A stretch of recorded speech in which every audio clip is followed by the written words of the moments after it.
Jesus didn't just turn water into wine. He revealed something massive about salvation, and almost everyone overlooks it. Most people know the story: a wedding, a problem, a miracle. In John 2:1-11, Jesus performs his first recorded miracle, turning water into wine. But here's the question: why this miracle first? Out of all the things he could have done, healing the sick, raising the dead, casting out demons, why start with wine? At first glance, it feels small, almost ordinary. But when you slow down and really examine the details, you realize this moment is not random. It's intentional. It's theological. It's deeply connected to the entire story of redemption. And if you miss what's happening here, you might miss how salvation actually works. Stay with me, because by the end of this, you won't read this story the same way again. Number 1. The setting wasn't accidental. It was a wedding. The story begins in a very specific place, a wedding in Cana of Galilee. Jesus, his disciples, and his mother are invited. The celebration is already underway. John 2:1-2 says, "On the third day there was a wedding at Cana in Galilee, and the mother of Jesus was there." Jesus also was invited to the wedding with his disciples. Now pause here. Why a wedding? In Scripture, weddings are not just social events. They are symbolic moments of covenant, union, and joy. Throughout the Bible, marriage is used as a picture of God and Israel, Isaiah 54:5, Christ and the church, Ephesians 5:25-27, the final celebration of salvation, Revelation 19:7-9. So right from the beginning, this setting is telling us something. Jesus is stepping into a moment that represents covenant relationship, joy and celebration, union between God and his people. This is not random. This miracle begins in a place that foreshadows the ultimate wedding, the union between Christ and his redeemed people. And here's the tension. Something is about to go wrong. Number 2, the crisis. They have no wine.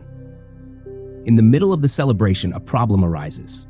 John 2:3 says, "When the wine ran out, the mother of Jesus said to him, 'They have no wine.'" Now, culturally, this is a big deal. Running out of wine at a wedding in that time wasn't just inconvenient, it was shameful. It meant poor preparation, dishonor to the guests, social embarrassment for the host. The joy of the celebration is about to collapse into shame. And that's where this story starts to mirror something deeper. Because spiritually, this is humanity's condition. We run out, we fall short, we cannot sustain our own joy or righteousness. Romans 3:23 says, "For all have sinned and fall short of the glory of God." Like that wedding, we don't have what it takes to keep the celebration going. We are empty. And notice something important. No one at the wedding asks Jesus directly. They don't even fully understand who he is yet. But the need is real.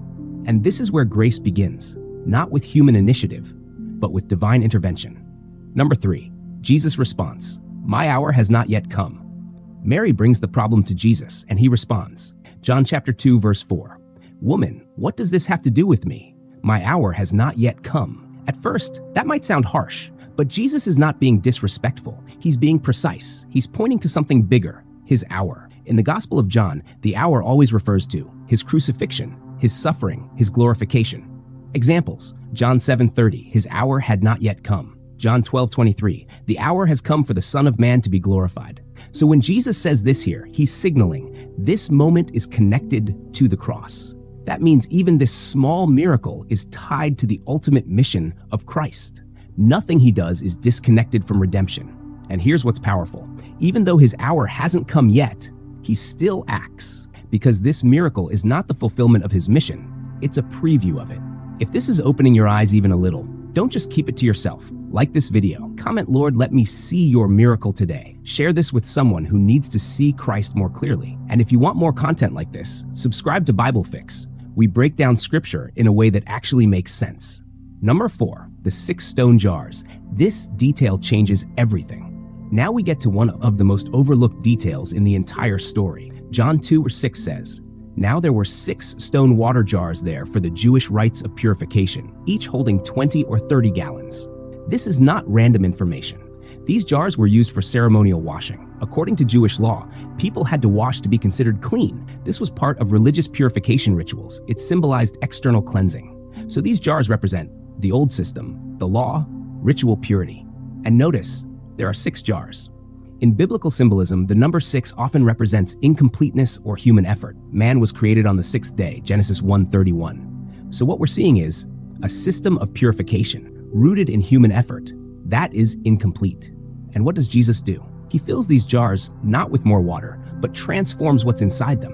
This is massive because it shows Jesus did not come to improve the old system. He came to fulfill and transform it. Hebrews 10 verse 1 says, "For since the law has but a shadow of the good things to come, it can never make perfect those who draw near." The law could not cleanse the heart. It could only point to the need. And now Jesus steps in and replaces the symbol with the substance. Number 5, from water to wine, a picture of transformation. Jesus tells the servants, John 2:7-8, "Fill the jars with water, now draw some out and take it to the master of the feast." And when they do, the water has become wine, not just any wine, the best wine. John 2:10 says, "You have kept the good wine until now." This is where the symbolism becomes undeniable. Water, purification rituals. Wine, joy, celebration, covenant blessing. So what is Jesus showing? He is replacing external cleansing with internal transformation, ritual with reality, law with grace. This is exactly what the gospel does. 2 Corinthians 5:17 says, "If anyone is in Christ, he is a new creation." Jesus doesn't just clean you up, he transforms you. And here's something deeper. Wine in Scripture is often connected to covenant and blood. At the Last Supper, Jesus says, Luke 22:20, "This cup is the new covenant in my blood." So this miracle is pointing forward to the cross. Water into wine, law into grace, symbol into sacrifice. This is not about a party. This is about redemption. Number 6, the hidden glory. Why only a few noticed? John ends the story with this. John 2:11, "This, the first of his signs, Jesus did at Cana in Galilee and manifested his glory, and his disciples believed in him." Notice, not everyone saw the miracle. Not everyone understood it. Only the disciples recognized the glory. The servants saw the process. The master tasted the result, but only the disciples grasped the meaning. This reveals something important about how God works. Spiritual truth is not just seen, it is revealed. 1 Corinthians 2:14 says, "The natural person does not accept the things of the Spirit of God. He is not able to understand them." Faith is not self-generated, it is given. This shows us something powerful about how salvation works. It does not begin with us. It starts with God. It is given, not earned. Even in this first miracle, we see God takes the first step. Man cannot produce what is needed, and only those whose eyes are opened truly see. Jesus reveals his glory, and those whom God opens their eyes believe. So was Jesus' first miracle random? Not even close. It was a carefully designed revelation of the gospel. Here's what we've seen. The wedding points to the ultimate union between Christ and his people. The lack of wine reflects human emptiness and failure. The reference to his hour connects everything to the cross. The stone jars represent the incomplete system of the law. The transformation into wine reveals the new covenant of grace. And the fact that only some understood shows that faith comes from God. This wasn't just a miracle. It was a message. Jesus didn't come to patch up your life. He came to transform it completely. He didn't come to add to religion. He came to fulfill it. And he didn't come randomly. He came with purpose, precision, and a plan for redemption. If this helped you see Scripture in a deeper way, like this video, comment, "Jesus transforms everything." Share this with someone who needs to understand the gospel more clearly. And don't forget to subscribe to BibleFix, because every verse has meaning, and we're here to help you see it.